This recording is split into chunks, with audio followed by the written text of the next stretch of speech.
Сите приватни компании од денеска можат да аплицираат за поволностите што ги нуди државата за вработување лица во социјален ризик. Годинава државата обезбеди средства за вработување 100 лица. За секое вработено лице од оваа категорија граѓани, компаниите 6 месеци ќе добиваат по 22.000 денари месечно, односно 17.000 за плата и 5.000 денари за надоместот за обука. Субвенцијата може да користат сите приватни компании кои што ќе вработат лица во социјален ризик, односно приматели на социјална парична помош, поранешни приматели на условен паричен надоместок или постојани приматели на условен паричен надоместок, исто така жртви на семејно насилство,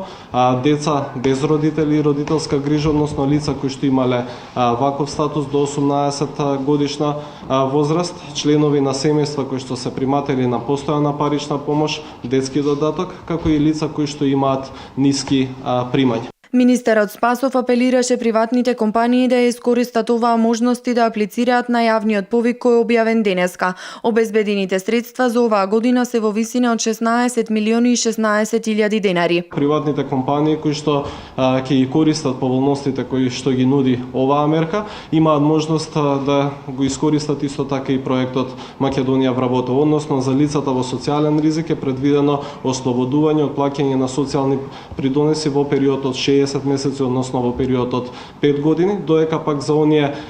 помлади лица до 35 години кои што имаат ниски приходи, предвидено е ослободување од плаќање на социјални придонеси и персонален данок во период од 3 години, со уште една година обврска за работодавачот да ги задржи лицата на работа. Огласот ќе биде отворен 15 дена со можност за продолжување до искористувањето на бројката која е обезбедена и буџетот кој е на располагање за оваа година.